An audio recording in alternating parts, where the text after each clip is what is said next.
दोस्तों, जब भी हम किसी एग्जाम का प्रिपरेशन कर रहे होते हैं तो हमें पता होना चाहिए कि एग्जाम में क्या लेवल रहता है और कैसे कैसे सब्जेक्ट्स हमारे एग्जाम में आने वाले हैं, कौन से टॉपिक उस सब्जेक्ट से इंपॉर्टेंट है और क्वेश्चंस किस टाइप से बनते हैं, ताकि हम जब प्रिपेयर कर रहे हूं तो हम एक सही दिशा में प्रिपेयर कर रहे हूं और जब जितना टाइम हम इन्वेस्ट यहां कर रहे हैं तो वो एक सही टाइम हम इन्वेस्ट कर रहे हूं, हमारा टाइम वेस्ट ना हो। राइट। तो आज के इस वीडियो में हम यहां पे आरआरबी पीओ का 2022 का मेमोरी बेस्ड पेपर सॉल्व करेंगे, रीजनिंग सेक्शन का, ताकि हम ये समझ पाए कि आरआरबी पीओ में रीजनिंग सेक्शन से कौन कौन से टॉपिक बहुत इंपॉर्टेंट है जो बिल्कुल हमें स्किप नहीं करने होते हैं, और साथ ही हम ये देख पाए कि कैसे कैसे क्वेश्चंस एग्जाम में पूछे जाते हैं और एग्जाम का क्या लेवल रहने वाला है, रीजनिंग सेक्शन का क्या लेवल रहने वाला है। सो आपके लिए वीडियो बहुत इंपॉर्टेंट रहने वाली है, तो स्टार्ट से लेकर एंड तक जरूर देखिएगा और वीडियो पसंद आए तो लाइक जरूर करिएगा। अगर आपको कहीं से भी हेल्पफुल लगेगा तो लाइक करना ना भूलें। यहां पे आपको क्या करना है, वीडियो को पॉज करके क्वेश्चन को एक बार खुद से सॉल्व करिए एंड देन एक्सप्लेनेशन पार्ट पे देखिए। तो चलिए स्टार्ट करते हैं। बट एक और इंपॉर्टेंट इन्फॉर्मेशन, आप हमारी ई बुक डाउनलोड कर सकते हैं अगर आप आरआरबी पीओ एंड क्लर्क दोनों ही एग्जाम को टारगेट कर रहे हैं। इस ई बुक के अंदर आपको 2021 ईयर से आपको प्रीवियस ईयर पेपर मिल जाएंगे और इनके आंसर की भी आपको अवेलेबल होगी। यहाँ पे आप इसको डाउनलोड कर सकते हैं वीडियो के डिस्क्रिप्शन में दिए गए लिंक से। तो वहां पे आप विदाउट एनी कॉस्ट डाउनलोड करके इसको सेव करके प्रैक्टिस कर सकते हैं। तो बहुत इंपॉर्टेंट है आपके लिए। ठीक है, सो चलिए स्टार्ट करते हैं हमारा फर्स्ट क्वेश्चन इस सेक्शन का। यहां पे सिलॉक्स का क्वेश्चन है, इसको देखिए। Some actors are singers, some actors are singers, ठीक है। No singer is a dancer. Some actors are dancer. अब यहां पे एक्टर का देखो, यहां पे एक्टर का वैसे कोई डायरेक्ट रिलेशन नहीं है, बट सिंगर के जो रिलेशन है उसके हेल्प से हमारे पास एक्टर का जो ये वाला पार्ट है इसका एक रिलेशन दिख रहा है। कौन सा रिलेशन दिख रहा है? सम नॉट का रिलेशन दिख रहा है। तो एक्टर का सम नॉट का रिलेशन है डॉक्टर से और सॉरी डांसर से, बट और कोई रिलेशन यहाँ पे नहीं है। तो इट मींस कि some actor are dancer will be wrong. यहाँ पे नो एक्टर इज डांसर नहीं। अगेन एक्टर और डांसर का सिर्फ एक ही डेफिनेट रिलेशन करेक्ट है, दैट इज सम नॉट का, तो ये भी यहाँ पे रॉन्ग होगा। राइट। अब यहाँ पे बात आती है कि एक्टर और डांसर का वैसे आपस में कोई रिलेशन था ही नहीं, हमारे पास सिर्फ ये रिलेशन यहाँ पे कंफर्म हो सकता है। राइट। बट एक्टर के अंदर काफी सारा पार्ट क्या है, वैकेंट है, जो कि सिंगर के साथ कनेक्टेड नहीं है, सिंगर के बाहर की साइड है। अब एक्टर जो है वो डांसर से कैसे रिलेट करता है, कौन सा वाला पार्ट, ये वाला पार्ट, ये वाला पार्ट एक्टर का कैसे रिलेट करता है इसका हमें कोई आइडिया नहीं है। तो ये वाला पार्ट आपका सम से भी रिलेट कर सकता है, सम नॉट से कर सकता है, नो से भी कर सकता है, कैसे भी कर सकता है हमें नहीं पता। अब यहाँ पे आपको दिख रहा है कि यहाँ पे सम का रिलेशन भी है, नो का रिलेशन है। यहाँ पे दोनों ही जो आपके एलिमेंट्स हैं वो सेम दिख रहे हैं, दोनों कंक्लूजन रॉन्ग भी हो गए हैं। तो हमारे पास सारी कैटेगरी इधर और की यहाँ पे फॉल हो रही है, तो इधर 1 और 2 विल बी करेक्ट हियर। ठीक है, चलिए नेक्स्ट देखो। सम विंडोज आर नॉट डोर, कुछ विंडो जो हैं वो डोर नहीं है, और ऑल डोर आर वॉल। यहाँ पे सम नॉट का रिलेशन इसका किसके साथ है, डोर के साथ। सम विंडोज आर वॉल नहीं, कुछ विंडो वॉल हैं, बिल्कुल नहीं, क्योंकि विंडो का डायरेक्ट रिलेशन वॉल से नहीं है। विंडो का रिलेशन जो डोर से है वो भी आपका क्या है, सम नॉट का है। ठीक है, तो ये पॉजिटिव रिलेशन आपका नहीं होने वाला। अब देखो, all window being wall is a possibility. अगर ऑल विंडो डोर होता तब तो गलत हो जाता पॉसिबिलिटी के साथ, बट ऑल विंडो वॉल बोला है उसने, क्या सारी के सारे विंडो वॉल के अंदर आ सकता है? आ सकता है। ये सम नॉट वाला पार्ट सिर्फ इसके लिए एग्जिस्ट कर रहा है, वो वॉल के लिए नहीं है। ठीक है, तो सारी की सारी जो विंडो हैं वो वॉल के अंदर आ सकती हैं। Second will be the correct answer. Okay, next question. Only a few cups are books, only a few cups are book.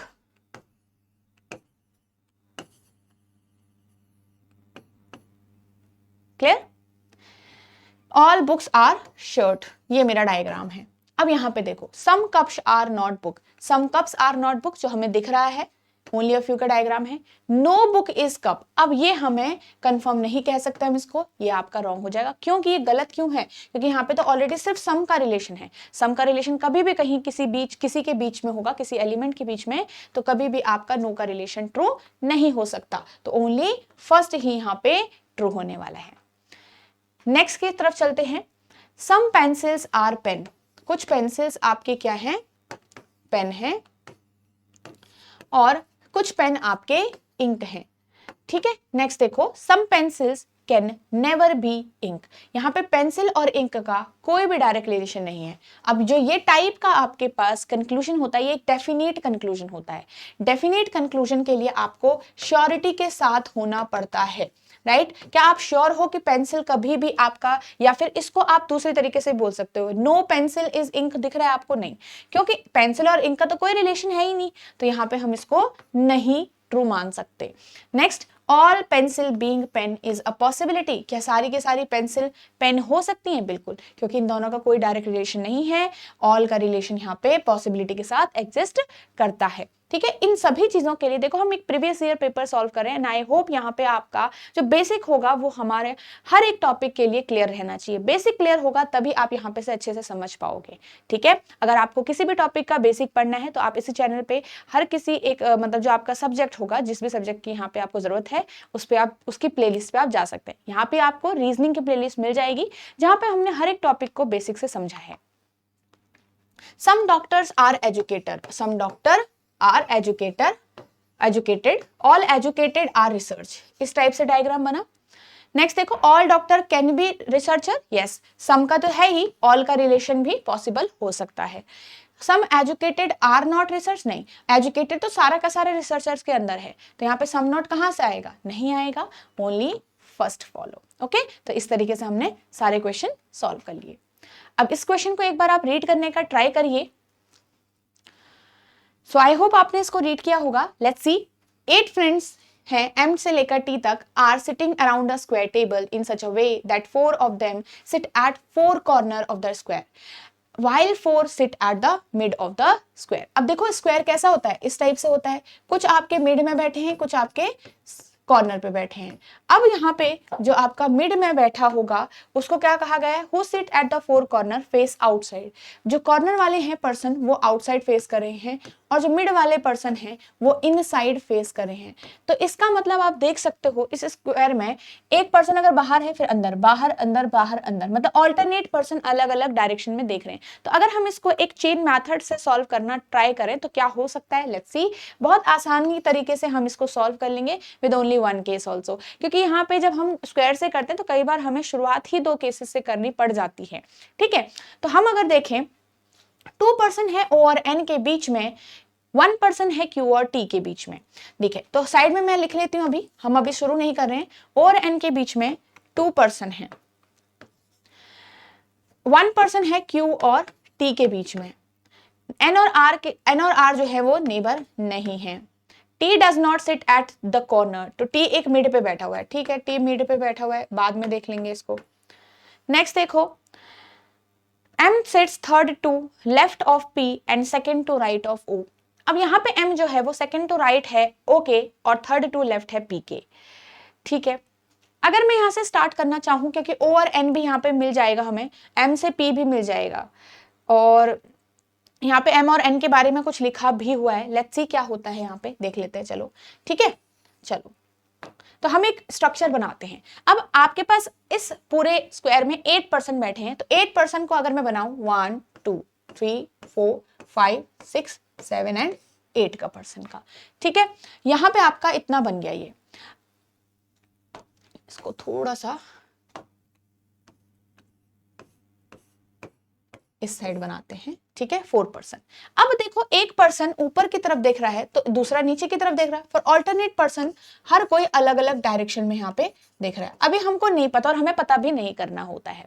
ठीक है, यहाँ पे देखो, मैं अगर एम पी और ओ से स्टार्ट कर रही हूँ, तो एम किसके हिसाब से बैठा है? ओ के हिसाब से, पी के हिसाब से।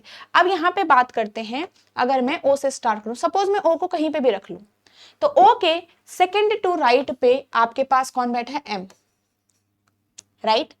और M जो है वो थर्ड टू लेफ्ट है P के। अब देखो थर्ड टू लेफ्ट मतलब क्या यहाँ पे आपका P आ सकता है, बिल्कुल आ सकता है। P के थर्ड टू लेफ्ट आपको M दिख रहा होगा, राइट। अगर मैं P को यहाँ रखने के बजाय इधर से देखो इधर की साइड से भी तो हो सकता है। देखो P के, देखो अगर P साउथ फेसिंग होगा तो P के 1 2 और M इधर आ जाएगा, बट अगर P नॉर्थ फेसिंग होगा तो 1 2 M ऐसा आ जाना चाहिए, राइट। तो यहाँ पे M अगर इधर है तो मैं इधर 2 छोड़कर इधर की साइड से देखूं तो 1 और 2, क्या यहाँ पे अगर P आएगा तो M थर्ड टू लेफ्ट बन पा रहा है? 1 2 M नहीं बन पा रहा है। यहाँ से अगर मैं P रखूंगी तो 1 और 2 छोड़कर M तो दिख रहा है पर थर्ड टू लेफ्ट नहीं बनेगा, तो इसलिए इजिली P आपके पास यहाँ पे आ जाएगा। P के थर्ड टू लेफ्ट आपका M यहाँ आएगा। ओके, क्लियर है, सिंपल वे में हमने समझ लिया। अब आगे देखो, O और N के बीच में 2% रहते हैं। अब O और N के बीच में अगर 2% रहते हैं, नेक्स्ट इसने लास्ट में एक लाइन कही गई, M और N जो है वो नेबर नहीं है। M और N अगर नेबर नहीं है तो O और N के बीच में इधर की साइड से N नहीं आ सकता, आपको इधर की साइड से N को रखना पड़ेगा, ठीक है। चलिए नेक्स्ट देखते हैं। यहाँ पे N और R नेबर नहीं है, Q और T आपके 1% है, ठीक है। यहाँ पे हमारे पास एक चीज रह गई थी, 2% sit between T and S और S सेकेंड टू लेफ्ट है R के सेकेंड टू लेफ्ट आपके पास S है और T और S के बीच में 2% है, ठीक है। अब हम अगर यहाँ पे देखो N के इधर उधर R नहीं आ सकता, तो R अगर यहाँ पे आएगा, देखो ध्यान से, अगर R यहाँ आएगा तो सेकेंड टू लेफ्ट आपके पास S यहाँ पर आ जाएगा, क्लियर। और अगर मैंने R को यहाँ रखा तो सेकेंड टू लेफ्ट यहाँ पे T, देखो अब ये पूरा आपका क्लोज फिगर है, आप इस चेन को एक क्लोज फिगर की तरह समझिए, मतलब एक साइक्लिक डायग्राम की तरह समझिए। तो ये कोई एंड नहीं है इसके, यहाँ पे शुरू हुआ और इसी का नेबर ये वाला पर्सन है और इसी का नेबर ये वाला पर्सन है, क्योंकि ये क्लोज्ड है, हमने सिर्फ इसको ओपन किया है, ध्यान रखना, ओके। तो यहाँ पे देखो R इन 2 पोजिशन पे आ सकता है सिर्फ, राइट, इस पे और इस पे तो नहीं आ सकता। अगर मैं R को यहाँ रखूं तो यहाँ पे S तो आ रहा है, तो ये तो करेक्ट बन रहा है, राइट, ये वाला आपका करेक्ट बन रहा है। बट अगर मैं यहां पर आपका R को सपोज यहां पे रखूं तो सेकेंड टू लेफ्ट क्या S आ रहा है? देखो 1 R यहाँ है, 1 और 2, क्या सेकेंड टू लेफ्ट S आ रहा है? नहीं। तो R के लिए यही पोजीशन करेक्ट है, ये वाली गलत है, ओके। चलिए तो यहां पे से हम समझ गए कि R हमें कहां रखना है। R हमने यहां रखा, S हमने यहां रखा। अब S और T के बीच में 1 और 2 T इधर नहीं आ सकता, यहां से देखो S 1 और 2 T इधर की साइड यहां पे आ गया इजिली, ठीक है, ओके। अब देखो 1% इनमें से बचा है, उसे यहां पे डाल दो, दैट इज Q, और Q और T के बीच में 1% आ गया, वो भी हमारा क्लियर हो गया, ठीक है। चलो तो ये हमारा फाइनल डायग्राम है। अब इस पे बेस्ड हम देखते हैं, यहाँ पे T जो है वो मिड में बैठा हुआ है, उसने बोला था T मिड में है, तो T मिड वाले पर्सन इनसाइड फेसिंग है, राइट, मिड वाले पर्सन इनसाइड फेसिंग है, तो ये इनसाइड फेस कर रहा है। इसका मतलब जितने भी पर्सन आपके ऊपर की तरफ देख रहे हैं वो सारे इनसाइड फेसिंग है। हमें आप दोबारा से इसको इस डायग्राम में कन्वर्ट भी नहीं करना है, हम ऐसे ही इसमें आंसर पता कर सकते हैं। क्यों? क्योंकि यहाँ पे पोजीशंस के हिसाब से क्वेश्चंस आएगा, ठीक है। देखते हैं what is the position of R with respect to T। R की position with respect to T, देखो 1 2 एंड 3, थर्ड टू राइट, तो आंसर आ जाएगा third to right. Next, how many person between M and S when counted from left of S। Left of S तो देखो 1 2 3 4 5 6% है, तो 6% more than 5 will be the answer. Next देख लेते हैं कि इनमें से आपका कोई एक ग्रुप का है बट कौन सा अलग है वो बताना है। तो शायद ये फेस के हिसाब से हो सकता है, किस साइड फेस करें, तो S R N, देखो N R S सारे नीचे की तरफ देख रहे हैं, तो इसका मतलब नीचे जो है P और Q, तो P भी आपका नीचे है, सिर्फ Q नॉर्थ है, तो Q आपका डिफरेंट डायरेक्शन में फेस कर रहा है, डिफरेंट डायरेक्शन, क्लियर। चलिए आगे बढ़ते हैं यहां पे से। Which of the following combination is true? Which of the following combination is true? N and P are facing opposite, नहीं, N और P तो सेम में है। T और S immediate right है N के, T sits to the immediate right of N। ये आपका ये वाला गलत दिख रहा है, T sits to the immediate right नहीं है, T sits to the immediate left दिख रहा है, ठीक है। तो बी और डी लिखा है इन्होंने, तो डी को भी चेक करना पड़ेगा आपको। अब O sits to the immediate right of R, क्या इमीडिएट राइट दिख रहा है? यस, ये तो करेक्ट है, पर ये गलत नहीं है, आपको यहाँ पे ट्रू वाला फाइंड आउट करना था, राइट। तो ये वाला तो करेक्ट है, ठीक है, ये वाला गलत है, ये वाला भी, एक मिनट, आपका ये भी गलत है, ठीक है, इसमें सिर्फ डी करेक्ट है, ठीक है। तो बी और डी तो नहीं होगा, डी करेक्ट है आपका, ट्रू फाइंड आउट करना था ना, इसलिए सिर्फ डी ही आंसर आएगा। नेक्स्ट देखो, who sits opposite to M, तो ऑपोजिट टू एम का मतलब जो ऑपोजिट एम होगा वो 3% छोड़कर बैठा होगा एम से, ठीक है। तो यहाँ पे m से 3%, 1 2 3% छोड़ के t, देखो इधर से भी काउंट करो, 1 2 3% छोड़ के t, दोनों साइड से t ही आने वाला है क्योंकि वो साइक्लिक डायग्राम है, राइट। नेक्स्ट क्वेश्चन की तरफ, इसको एक बार रीड करिए।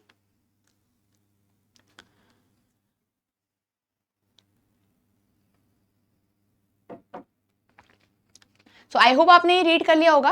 हियर वी हैव 8 पर्सन्स, ठीक है, they are born on 12th और 20th of different months, 4 months आपको यहाँ पे गिवन किए गए हैं, और not more than 2 person are born in the same, मतलब सिर्फ एक मंथ में 2 पर्सन बोर्न हुए हैं, हर एक डेट पे एक पर्सन बोर्न हुआ है। तो हम अपना डायग्राम बना लेते हैं, टेबल मतलब, तो यहाँ पे 12 20 12 20 12 20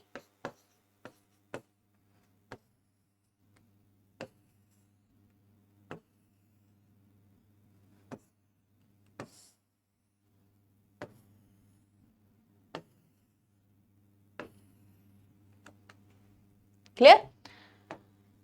चलो, the number of persons who born before D is same as number of person who born after A, तो हम इसको नोट डाउन कर लेते हैं साइड में, बिफोर D से जितने भी होंगे A से नीचे उतने ही होंगे, हम अभी रख तो सकते नहीं है। G was born on 20th and F was born in the month which has 30 days 31 days। अब देखो 31 डेज आपके सिर्फ 2 मंथ्स में है, क्योंकि यहाँ पे आपका एक मंथ है लास्ट सितंबर, एक है आपका अगस्त, ठीक है, और एक क्या है आपका अप्रैल है, और एक मंथ है आपका मार्च, राइट। तो सिर्फ 31 डेज वाले 2 महीने हैं, कौन कौन से?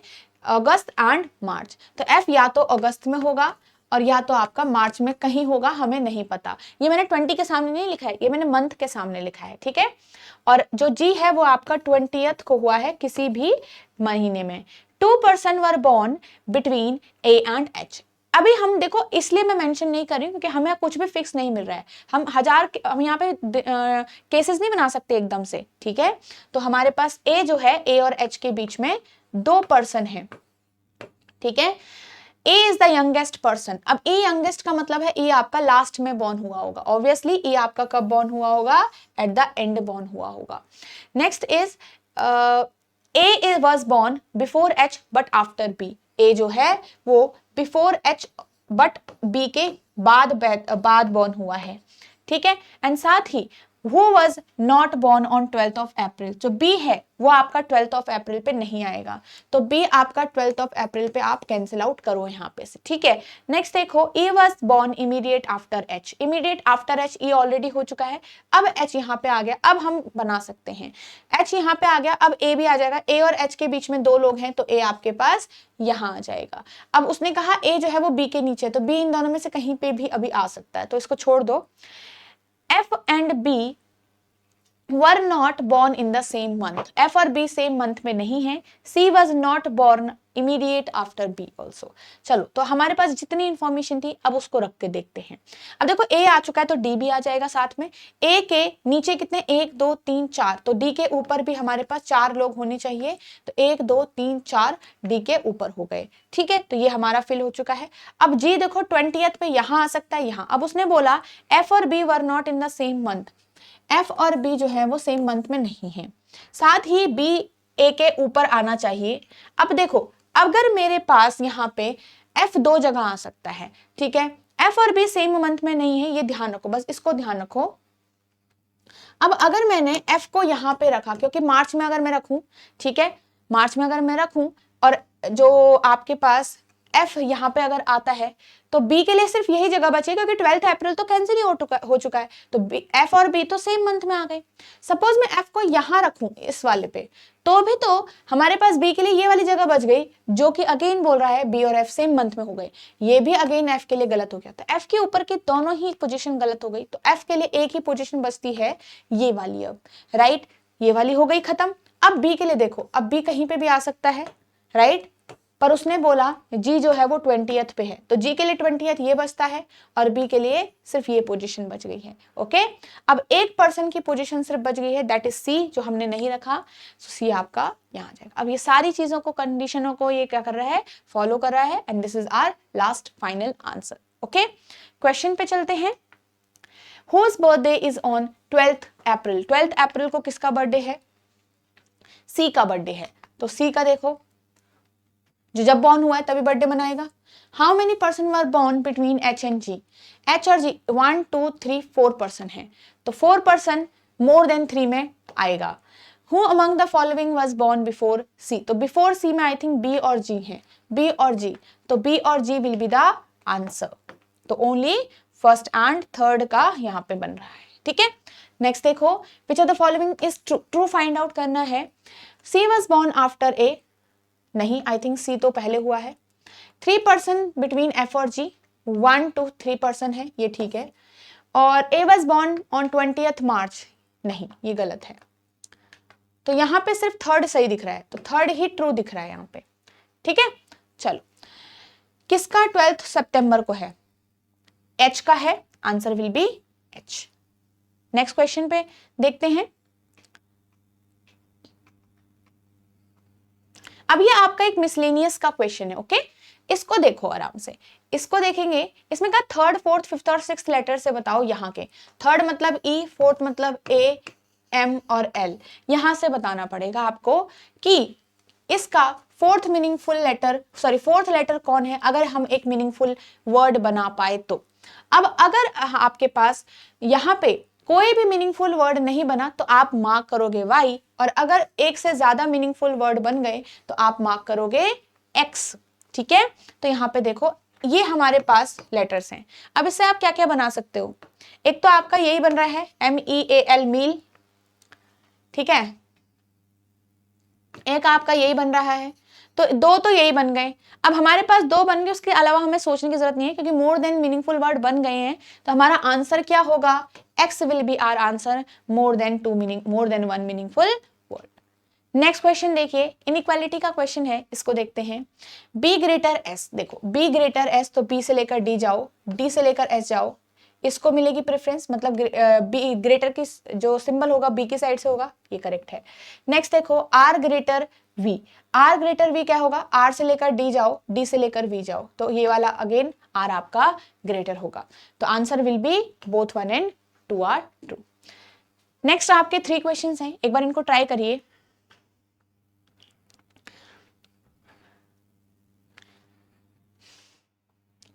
सो U ग्रेटर L, U से लेकर L तक, तो U से लेकर आप K तक जाओगे, इजीली जा सकते हो, K से लेकर L तक भी इजीली जा सकते हो, इस वाले सिंबल को प्रेफरेंस मिलेगी U की तरफ से ग्रेटर, ये आपका आ जाएगा। नेक्स्ट देखो, E ग्रेटर इक्वल T, तो E से लेकर आप पहले K जाओगे फिर जाते T, बट E से यहाँ पे डोर आपका क्या हो गया? क्लोज हो गया, ये यहीं पे रॉन्ग हो गया, तो only first is true, only first is true. ठीक है, चलो नेक्स्ट देखो, R ग्रेटर L, R की तरफ से जाना है, तो R की तरफ से जाओगे L तक, पर कैसे जाओगे? यहाँ पे तो डोर क्लोज है, रॉन्ग।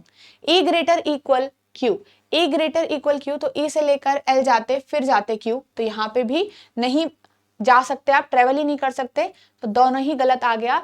ठीक है, नेक्स्ट देखो, यहाँ पे स्टेटमेंट है हमारे पास, ये आपके पास है E इक्वल टू J, तो E से लेकर J तक आपको इक्वल टू का साइन दिख रहा है? नहीं। E से लेकर J तक आपको दिख रहा है E ग्रेटर इक्वल J, क्या E ग्रेटर J दिख रहा है? नहीं, ये भी गलत। बट यहाँ पे क्या हम इसको इसमें ब्रेक कर सकते हैं, E ग्रेटर J में और E इक्वल टू J में? यस, तो हमारे पास इधर और के सारे यहाँ पे कंफर्म हो रहे हैं, दोनों ही कंक्लूजन रॉन्ग हो गए, एलिमेंट सेम हो गए हैं, और यहाँ पे आपके पास क्या बोलते हैं इसको, यहाँ पे एक बार इक्वल है, एक बार E ग्रेटर है, तो हमारे पास आ जाएगा इधर 1 और सेकेंड इज ट्रू। ठीक है, चलो नेक्स्ट क्वेश्चन है। अब ये आपका एक ब्लड रिलेशन का क्वेश्चन है, इसको एक बार ट्राई करने का देखो।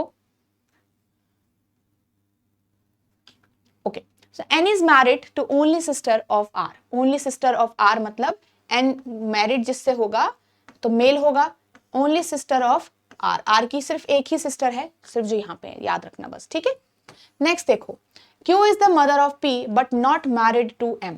यहाँ पे साइड में लिख दो Q आपका M से मैरिड नहीं है। ठीक है, आपका जो Q है वो है मदर Q की, P की sorry, but not married to M। S had only one child, S का यहाँ पे सिर्फ एक ही चाइल्ड है, तो ये सब कुछ अलग अलग है, अभी कुछ भी कनेक्टेड नहीं है। O and S were of the same gender, O और S का जेंडर जो है वो सेम है।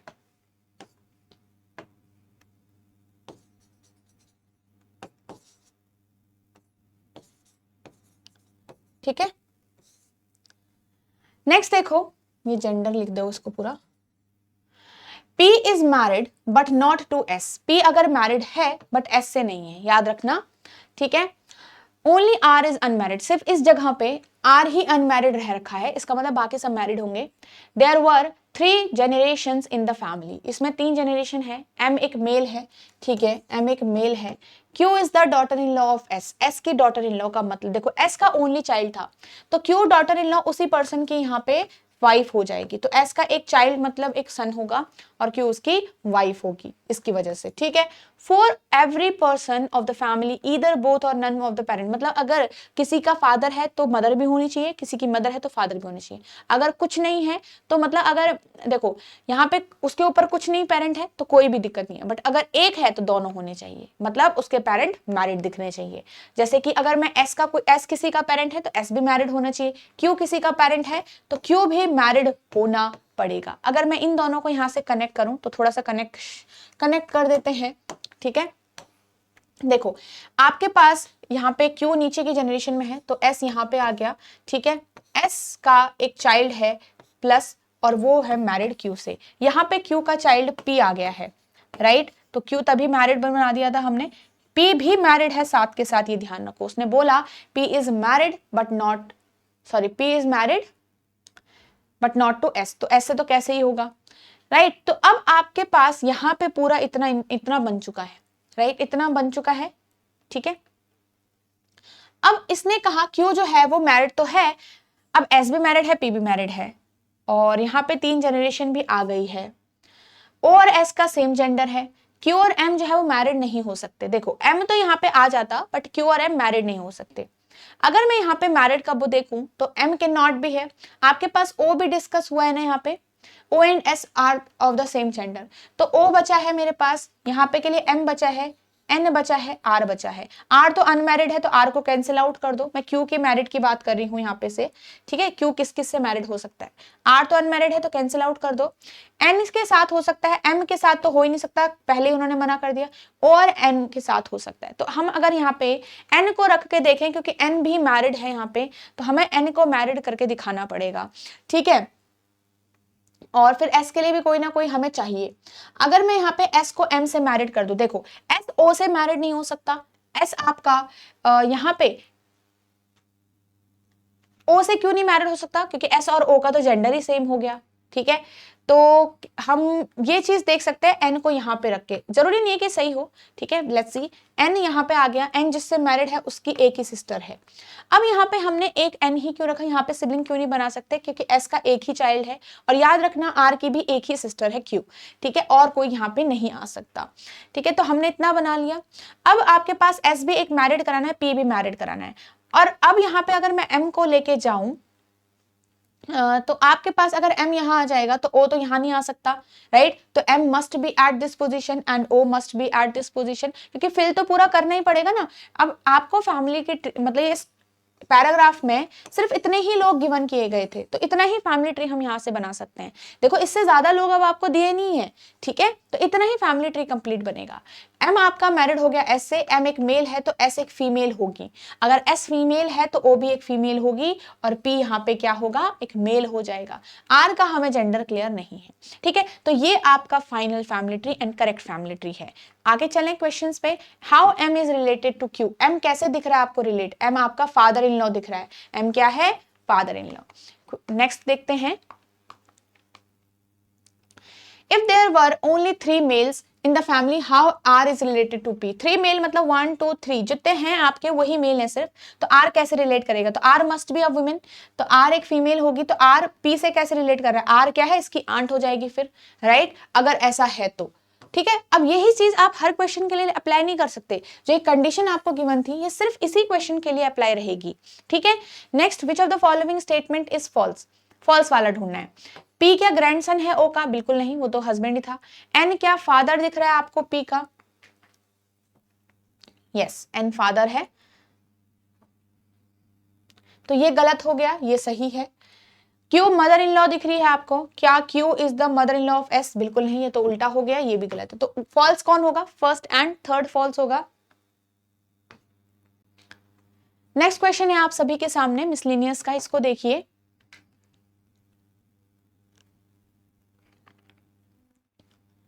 देखो यहां पे कहा गया है इफ द गिवन नंबर, देखो 4951 is subtracted from the odd digits and 1 is added to the even, then what will be the sum of the digits which are third from the right end and fifth from the left end। अगर मुझे किसी की position ही change नहीं करनी तो यहाँ पे तो कुछ भी चेंज नहीं होगा। अब मुझे सबके ऊपर ऐड और सब्ट्रैक्ट करके क्या फायदा, मुझे सिर्फ यहाँ पे काम है यहां से लेफ्ट की साइड से आपकी फिफ्थ डिजिट पे, राइट, फिफ्थ फ्रॉम लेफ्ट, और राइट की साइड से थर्ड फ्रॉम लेफ्ट वाली डिजिट से काम है। तो आपके पास यहाँ पे थर्ड फ्रॉम या राइट मतलब 8 और यहाँ पे 4, सिर्फ इन्हीं पे आपका काम था और इन्हीं का सम करना है। तो 4 जब आपका यहाँ पे, अरे 8 जब आपका दोनों ही इवन है तो इवन में आपको 1 क्या करना है, ऐड करना है, तो 9 हो जाएगा और ये आपका 5 हो जाएगा। तो इन दोनों का सम करना था आपको, पूरा का पूरा नंबर यहाँ पे पूरा नहीं कन्वर्ट करना था, इसलिए इन क्वेश्चंस को एक बार ढंग से रीड करके ढंग से समझ लीजिए करें। ठीक है, तो यहाँ पे आपका 14 हो गया आंसर। ओके, चलो नेक्स्ट क्वेश्चन की तरफ चलें।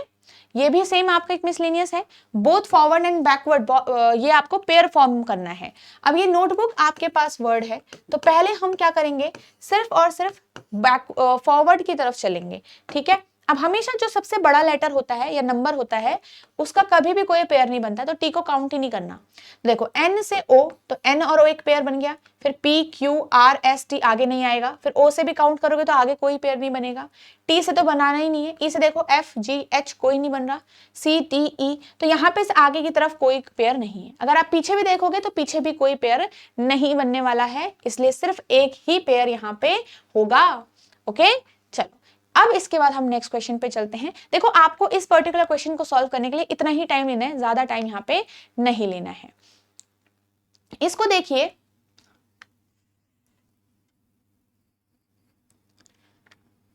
there are 10 people standing at different positions with respect to each other। यहाँ पे 10 persons हैं और वो अलग अलग पोजीशन में बैठे हुए हैं। ठीक है, L is 5 kilometre south of T। ठीक है, L जो है वो T के 5 किलोमीटर साउथ है। Next, W is 2 kilometre east of A, T is 4 kilometre west of A। यहाँ पे आपका 4 किलोमीटर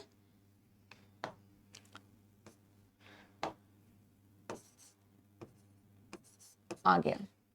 क्लियर, नेक्स्ट देखो, A is 9 kilometre south of U, U के 9 किलोमीटर साउथ है, तो U यहां आ जाएगा। और इसको पढ़ो, W is 2 kilometre east of A, तो W आपका, सॉरी हाँ W है, तो A को यहां पे रख लेते हैं, और 2 किलोमीटर बोला उसने, हाँ तो 2 आपके पास W यहां पे आ गया। ठीक है, नेक्स्ट देखो, A is 9 kilometre south of U हो गया, E is 3 kilometre north of T, E जो है वो 3 किलोमीटर नॉर्थ। अब थोड़ा सा इसको डायग्राम को मैं नीचे बना लेती हूँ क्योंकि आई थिंक ये ऊपर जा रहा है बहुत। ठीक है, सिर्फ नीचे बना रही हूं। तो क्या था हमारे पास, T था, ठीक है, T और यहां पे L था, कितने में, 5 किलोमीटर्स। फिर T was the 4 kilometre west of A, ए जो था आपका 2 किलोमीटर वेस्ट था डब्ल्यू से, और ए आपका साउथ था 9 किलोमीटर यू से। ठीक है, नेक्स्ट देखो, एल का हो गया, डब्ल्यू का हो गया, टी का हो गया, ए 9 किलोमीटर हो गया। ठीक है, E is 3 kilometre north of T, तो E यहां पे आ जाएगा आपके पास इस पोजीशन में कहीं 3 kilometre. Q is 4 kilometre west of U, Q जो है 4 किलोमीटर वेस्ट, तो Q आपके पास यहां पे आ जाएगा। ठीक है, Z is 3 kilometre south of Q, अब Z 3 है तो Z आपके पास यहां पे आ जाएगा 3 kilometre south. S is 2 kilometre south of K, S तो है नहीं, L is 6 kilometre west of S, 6 kilometre west, तो 6 यहां पे आ जाएगा, एंड साउथ है 2 किलोमीटर, तो K आपके पास यहां पे आ जाएगा। तो ये हमारा पूरा डायग्राम बन गया है। आपके 4 क्वेश्चंस हैं इस पर्टिकुलर डायग्राम से, तो देख लो, काफी आपका डायग्राम जो है वो ढंग से क्लियर बनना चाहिए, सही बनना चाहिए, तभी आपके आंसर क्लियर आएंगे। देखो, what is the shortest distance between E and Z. अब ई और जेड के बीच में शॉर्टेस्ट डिस्टेंस क्या होगा।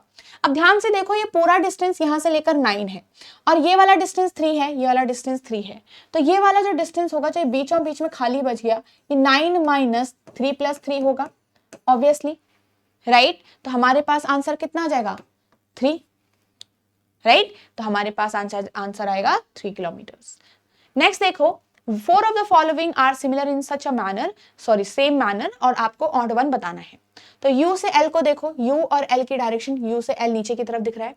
ठीक है, मतलब फर्स्ट पॉइंट से दूसरा पॉइंट जो है वो साउथ ईस्ट वेस्ट में है, सॉरी। W से T देखो, W से T आपका सिंपल वेस्ट में है, A से L भी साउथ वेस्ट में है, राइट। K से L भी साउथ वेस्ट में, K कहाँ गया हमारे पास, ये रहा K, तो K से L भी साउथ वेस्ट में है, U से T भी साउथ वेस्ट में है, तो सारे साउथ वेस्ट में है, सिर्फ T को, WT को छोड़कर। ठीक है, तो हमारे पास this is the answer. Okay, चलो नेक्स्ट देखो, in which direction Z with respect to A, Z कौन से डायरेक्शन में है, ऐसे दिख रहा है आपको A से Z, राइट, तो इट इज नॉर्थ वेस्ट। क्या डिस्टेंस है L और E के बीच में, देखो आप, L और A के बीच में 5 और 3, 8 का डिस्टेंस है, 8 kilometre will be my answer. ठीक है, जब भी सिर्फ डिस्टेंस होता है तो आपको नॉर्मली जनरली जो हम यहाँ पे आंसर करते हैं वो हम करेंगे शॉर्टेस्ट वाला डिस्टेंस, क्योंकि पॉइंट्स की बात हो रही है। ठीक है, चलो अब इसको एक बार रीड करिए आप लोग।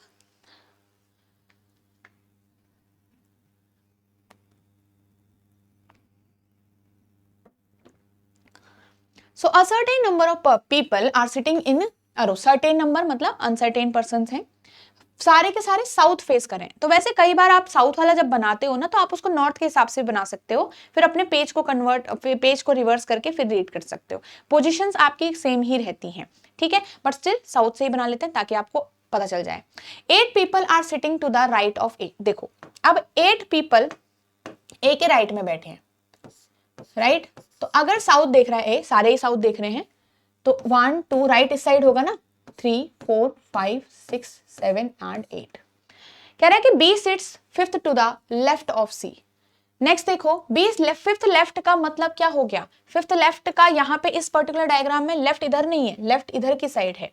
Number of person to the right of D is 1 less than the number of person standing between D and, देखो D और A के बीच में जितने भी पर्सन बैठे हैं उससे एक कम पर्सन, ठीक है, आपका इज इक्वल टू डी के राइट डायरेक्शन में है, डी के राइट डायरेक्शन में है। ठीक है, तो डी का राइट कौन होगा, अगर यहाँ पे सारे साउथ देखें तो डी इधर की साइड ही होगा, राइट, और डी के राइट में आपके पास देखो यहां से एक कम पर्सन। अब आप एक चीज बताओ, अगर मैं डी को यहीं रखूंगी तो ही आपका ये एग्जिस्ट करेगा, क्योंकि देखो अगर मैंने मान लो यहाँ पे कहीं डी को रख दिया, 2 छोड़कर डी को रख दिया सपोज, राइट, तो ए और डी के बीच में 2 और -1, तो डी के राइट साइड में एक ही होना चाहिए। क्या आपके डी के राइट साइड में कभी एक बन जाएगा, नहीं। जितने नंबर ऑफ पर्सन आपके ए और डी के बीच में बढ़ते जाएंगे, डी के राइट में भी उतने नंबर ऑफ पर्सन बढ़ते जाएंगे, राइट। तो आपका ये क्या हो गया, गलत हो गया। ठीक है, डी और ए के बीच में मुझे ज्यादा पर्सन चाहिए डी के राइट से। ठीक है, अब यहाँ पे अगर मैंने सपोज देखो डी इधर की साइड रखा, डी अगर इधर रखा तो अगेन वो ही 2% है तो -1 माइनस डी के राइट साइड में आपको 1% दिख रहा है नहीं। अब नेक्स्ट देखो, डी आपने यहां पे रखा, सपोज डी आपने यहां रखा, अब आपके पास कितने परसेंट इन दोनों के बीच में 3%, 3 माइनस 1 2। क्या डी के राइट साइड में आपको 2% दिख रहा है नहीं। अब फिर से चेंज करो, ठीक है, तो डी अगर आपने यहां रखा, अब आपको इन दोनों के बीच में कितने परसेंट है 4, 4 माइनस 1 3। क्या डी के राइट में आपको 3 दिख रहे हैं? यस। अब ये आपका कंफर्म हो चुका है, ठीक है। अब देखो, अगर मान लो डी को आपने यहाँ पे भी रखा तो यहाँ पे 5 माइनस 1 होके यहाँ पे डी के राइट में 4 नहीं आएगा, तो डी की एग्जैक्ट पोजीशन आपकी यहीं पे बन गई है। ओके, एग्जैक्ट पोजीशन डी की बन गई है।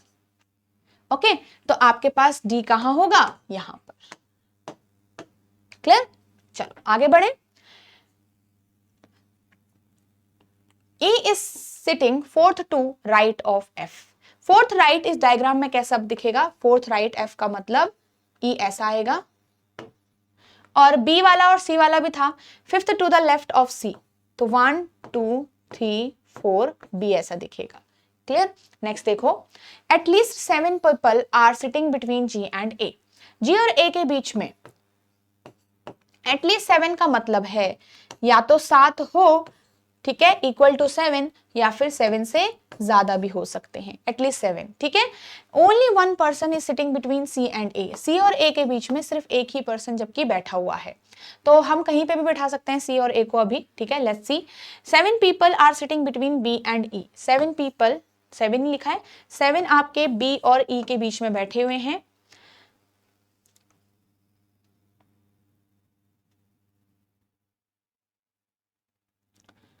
चलो, तो अब यहां से थोड़ा देखें। चलो, F और A और C के बीच में हमारे पास यहाँ पे कितने परसेंट दिख रहे हैं? हमें 1% दिख रहा है। अब कहीं पे भी हम C को रख सकते हैं।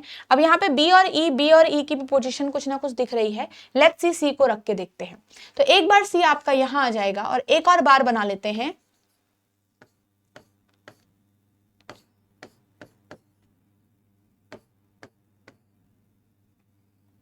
क्लियर? एक बार C आपका 1 और यहां पे आ गया। C और B के बीच, सॉरी, C और B की पोजीशन कुछ इस तरीके से है, तो आप देख लो 4 लोग बीच में और B आपका यहां आ जाएगा। 4 लोग बीच में और B आपका यहां आ गया। अब इन्होंने क्या कहा था? अच्छा, वो A और G के बीच में, ठीक है। E और F का भी कुछ है, B और E का भी कुछ है। अब उसने कहा यहाँ पे B और E के बीच में 7 लोग होने चाहिए। अब देखो 1 2 3 4 5 6 7, यहाँ पे तो E नहीं आ सकता। 1 2 3 4 5 6 7, तो E आपका यहाँ आ जाएगा, राइट। नेक्स्ट इसमें भी काउंट कर लो, 3 + 3, E यहाँ पे भी आ सकता है।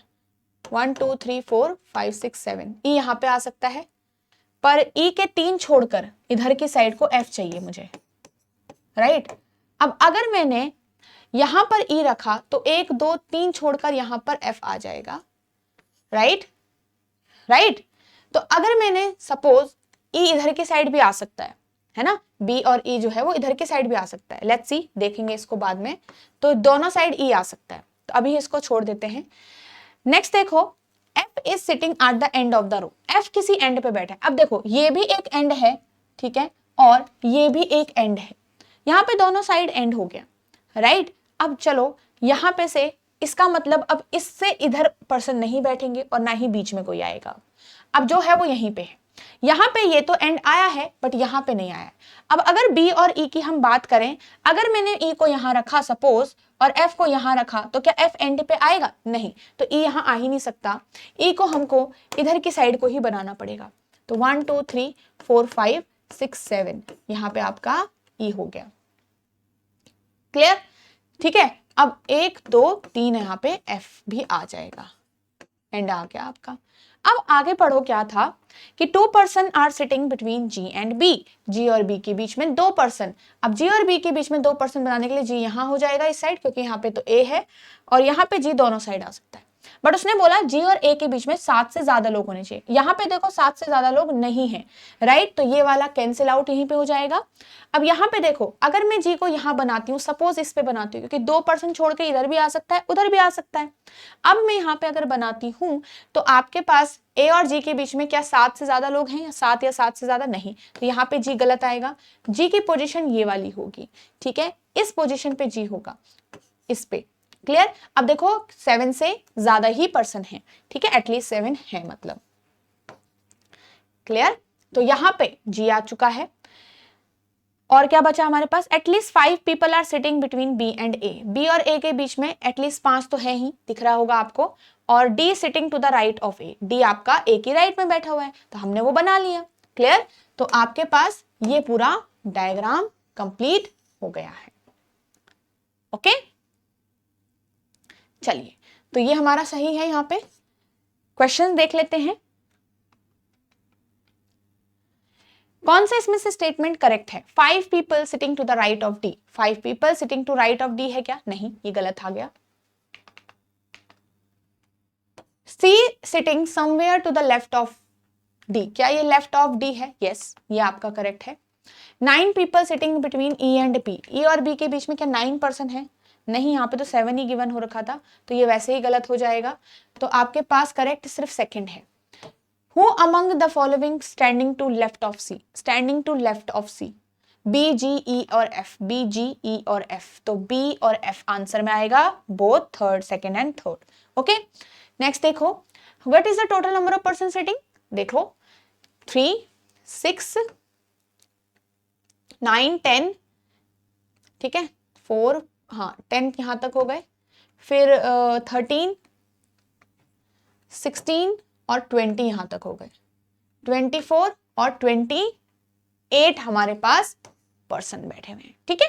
नेक्स्ट देखो, how many sitting between F और सी के बीच में काउंट कर लो, ये आप इजीली यहाँ पे से इजीली काउंट कर सकते हो।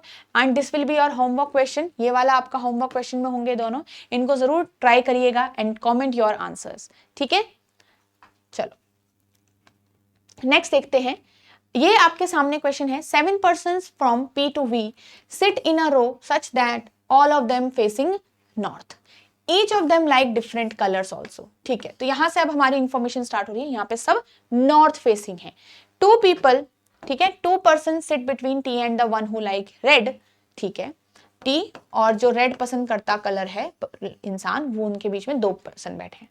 P is the only neighbor of the one who like red, मतलब रेड वाले का एक ही नेबर है। अगर किसी का एक ही नेबर, इसका मतलब वो कॉर्नर पे होगा, तो एक बार रेड आपका इस कॉर्नर पे आएगा और एक बार रेड आपका इस कॉर्नर पे आएगा, राइट।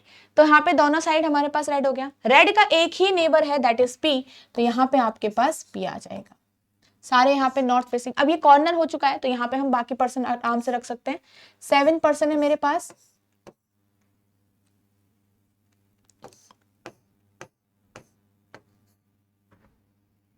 ठीक है, सारे क्या हैं, नॉर्थ फेसिंग हैं। तो इसका नेबर यहां पे कौन है,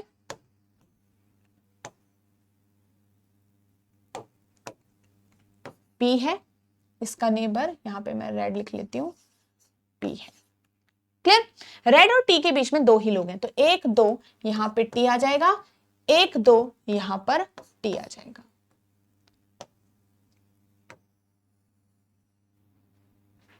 ओके,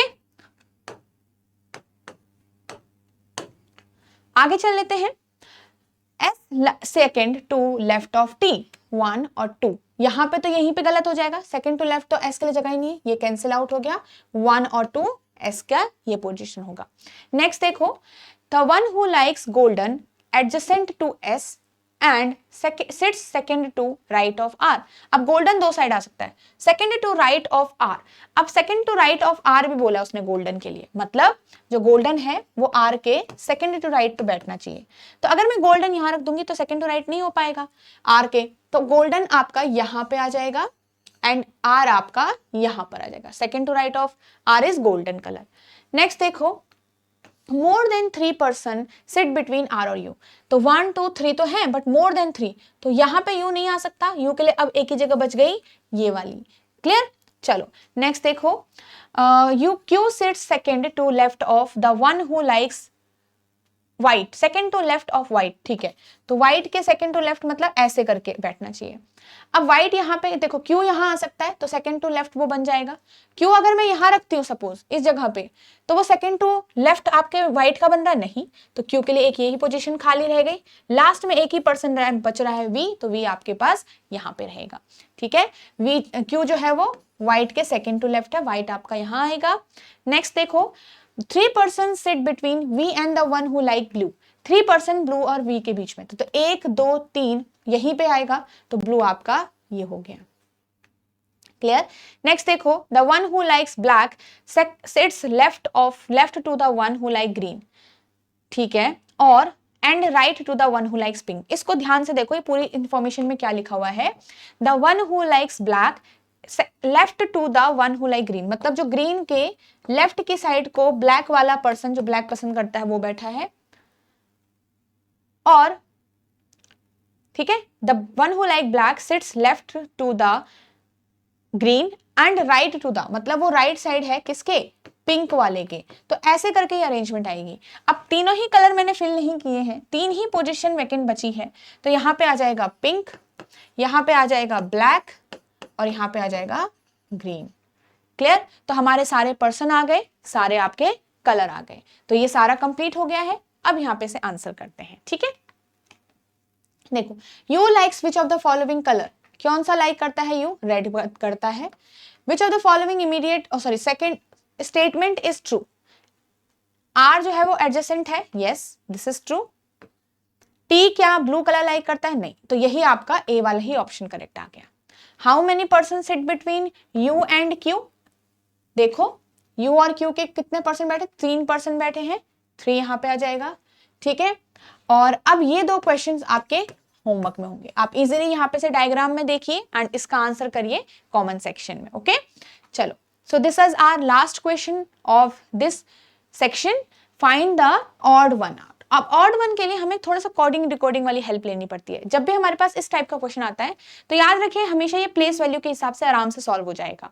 देखो J की प्लेस वैल्यू 10 होती है, M की 13 होती है, P की 16 होती है, यहाँ पे इसकी 17 होती है, T की 20 होती है, W की 23 होती है। अब इन दोनों में कुछ कॉमन चीज में देखूं तो यहाँ पे क्या कॉमन दिख रहा है, इसमें से यहाँ पे +3 हुआ है और यहाँ पे भी +3 हुआ है, यहाँ से यहाँ देखूं तो +3 ही हुआ है और यहाँ भी +3 ही हुआ है। आगे चलते हैं बाकी ऑप्शंस पे, T, W और Z। तो T, W और Z पे, T, W और Z पे +3 ही हुआ है आपका, यहाँ पे भी +3 ही हुआ है, राइट। अब मैं अगर A, D और H की बात करूं, इसकी प्लेस वैल्यू 8 होती है, इसकी 4 होती है एंड इसकी 1, तो यहाँ पे तो +3 हो रहा है, बट यहाँ पे क्या हो रहा है +4 एंड ADH आपका क्या है, अलग रिलेशन दिखा रहा है, तो यही क्या होगा, ऑड होगा सब में से, ठीक है। तो हमारे पास ये आंसर होगा। देखो आपका K, N और Q जो है +3 है, ये वाला भी और ये वाला भी आपका +3 है, तो इसलिए ADH is the odd one, okay. So this was our complete 40 questions and I hope आपको सबकी एक्सप्लेनेशन अच्छी लगी होगी। आपको क्या करना था, हर एक क्वेश्चन को एक बार खुद से सॉल्व करना था, ट्राई करना था, और अगर नहीं समझ आ रहा, नहीं सॉल्व हो रहा, तब आपको एक्सप्लेनेशन देखना है, ठीक है। सो आई होप आपको यहाँ से आइडिया लग गया होगा कि अब आपको कितनी इंप्रूवमेंट की जरूरत है और कितना आप स्ट्रॉन्ग ऑलरेडी बन चुके हो। So thank you so much video को स्टार्ट से लेकर एंड तक देखने के लिए, और अगर वीडियो अच्छी लगी है तो लाइक करना ना भूलें, और अगर आप इस चैनल पे न्यू हो तो इस चैनल को जरूर सब्सक्राइब कर लीजिए, क्योंकि यहाँ पे से आपको डिफरेंट प्रैक्टिस सेशंस मिलने वाले हैं RRB, PO एंड क्लर्क के लिए। So thank you so much everyone and best of luck for your future preparation.